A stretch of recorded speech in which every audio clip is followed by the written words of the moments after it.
வணக்கம் நண்பர்களே. வாழ்க்கையில் பிரச்சனையா அல்லது வாழ்க்கையே பிரச்சனையா? கொஞ்ச நேரம் அதிலிருந்து ஒரு பாஸ் பட்டன் அழுத்தி ரிலாக்ஸ் பண்ணுவோமா? ஒரு அழகான ஊர், அங்கே இருக்கிற ஒரு பழமை வாய்ந்த ஒரு கோயிலுக்கு போகிறோம்.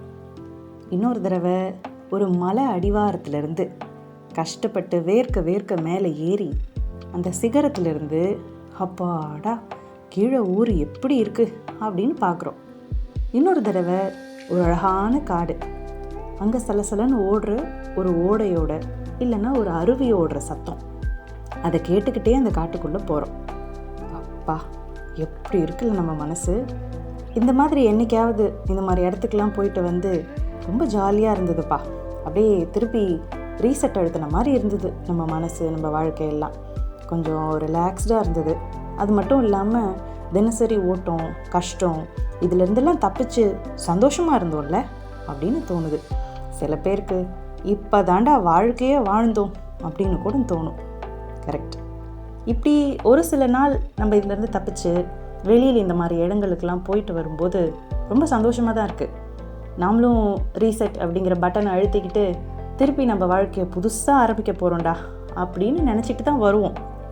ஆனால் என்ன பண்ணுறது, அந்த வாழ்க்கைக்கு திரும்பும்போது மறுபடியும் அதே ஸ்ட்ரெஸ், அதே சிக்கல், அதே பிரச்சனை. என்ன தாண்டா செய்கிறது? எப்படி என்ன பண்ணாலும் உலகம் நம்மளுக்காக மாறலை, மாற்றவும் முடியல. ஏன்னா அதை மாற்றுறது அவ்வளோ சுலபமான வேலையும் இல்லை. அதனால் நாம் நம்மளை மாற்றிக்கிறது தான் சிறந்தது. அப்போது எப்படிப்பட்ட பிரச்சனை வந்தாலும் ரொம்ப சுலபமாக கம்ஃபர்டபுள் அப்படின்னு சொல்லுவோம்ல, அந்த மாதிரி ரொம்ப ஈஸியாக கடந்து போயிடலாம். அதுக்கு நமக்கு Zen the art of living அப்படிங்கிற ஒரு புத்தகம் ரொம்பவே யூஸ்ஃபுல்லாக இருக்கும். நம்ம இந்திய மரபில் இல்லாத தத்துவங்களோ விஷயங்களோ அப்படி இதில் என்னங்க இருக்குது அப்படின்னு கேட்பீங்க. அந்த மாதிரிலாம் ஒன்றும் இல்லை. ஆனால் ஒரு சேஞ்சுக்கு இந்த ஜப்பான் நாட்டை சார்ந்த இந்த ஜென் தத்துவங்களை கொஞ்சம் தெரிஞ்சுக்கலாம் அப்படின்னு ஒரு முயற்சி தான். ஜென் அப்படிங்கிற வார்த்தையே தியான் அப்படின்னு ஒரு சமஸ்கிருத வார்த்தை, தியானம் நம்ம சொல்லுவோம் இல்லையா, அந்த தியான் அப்படிங்கிற வார்த்தையிலேருந்து தான் வந்ததுன்னு சொல்கிறாங்க. ஆனால் இதுக்கு இன்னும் ஆழமான விரிவான அர்த்தங்களும் இருக்குது. அப்போது இந்த புக்கில் நம்மளுக்கு என்ன இருக்குது இந்த புக்கு அப்படின்னு கேட்டிங்கன்னா, ஜென் ஸ்டைல், அதாவது சிம்பிள் லிவிங், ரொம்ப ஈஸியாக சிம்பிளாக வாழணும், நம்மளோட லைஃப் ஸ்டைலை சேஞ்ச் பண்ணணும். ஆனால் ரொம்ப பெரிய எஃபர்ட்லாம் போட வேணாம்.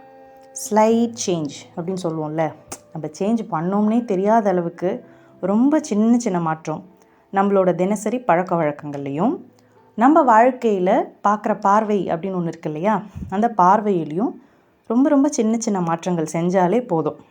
அதுக்கு நான் முன்னாடி சொன்ன மாதிரி அந்த பழமை வாய்ந்த கோயிலுக்கோ இல்லை மலையில் ஏறணும், காட்டுக்கு போகணும் அப்படிங்கிறதெல்லாம் எதுவுமே இல்லை. முதல்ல நாம் உண்மையிலுமே யார், நாம் ரொம்ப சரியாக தான் இருக்கோமா, இல்லை நம்ம எவ்வளோ கெட்டவன் அப்படிங்கிற மாதிரி செல்ஃப் என்கவுண்டர் அப்படிங்கிறதுல தான் அது தொடங்குது. செல்ஃப் என்கவுண்டர் அப்படின்னா என்ன? நாம் நம்மளையே சந்திக்கணும். முதல்ல நம்ம சந்திக்காமலையா இருக்கோம் அப்படின்னு கேட்பீங்க. அந்த அர்த்தம் இல்லை. இப்போ தினசரி நம்ம கண்ணாடியில் நம்ம முகத்தை பார்க்குறோம்ல, நம்ம இன்னும் எவ்வளோ அழகாக இருக்கணும், இல்லை ஆல்ரெடி ரொம்ப அழகாக இருக்குமோ அப்படின்னு பார்த்து ரசிக்கிறோம். இல்லை ஒரு சில இடத்துல வெளியில் கிளம்புறதுக்கு முன்னாடி கண்ணாடி பார்க்குறோம் இல்லையா, அதே மாதிரி நம்மளோட மனக்கண்ணாடியில் நாம் நிஜமாகவே யார் அப்படின்னு செக் பண்ணணும். மற்றவங்களோட அறிவுரை, அவங்களோட வேல்யூஸு, மற்றவங்க நம்மளை சொல்கிற குறைகள், அவங்களோட பிரச்சனை, இவங்களோட பிரச்சனை, இது எதை பற்றியுமே யோசிக்காமல் ஒரு சுய பரீட்சைக்கு இந்த தத்துவங்கள் எல்லாமே ரொம்ப உதவியாக இருக்கும். இந்த புக்கை எழுதின ஷுன்மியோ மாசுனோ அப்படிங்கிறவர் ஒரு ஜென் டெம்பிள், அங்கே தலைமை பூசாரி, அதாவது ப்ரீஸ்ட்ன்னு சொல்லுவோம் இல்லையா, ஹெட் ப்ரீஸ்டாக இருக்கார். அது மட்டும் இல்லை, ஜென் கார்டன் அப்படிங்கிறது ரொம்ப ஃபேமஸ். ஜப்பானில் மட்டும் இல்லை, நம்ம இந்தியாவில் கூட அது ரொம்ப ஃபேமஸ் ஆகிட்டுருக்கு. அதே மாதிரி வெஸ்டர்ன் கண்ட்ரீஸ், குறிப்பாக யூஎஸ், யூகேலலாம் அது ரொம்ப ஃபேமஸ்.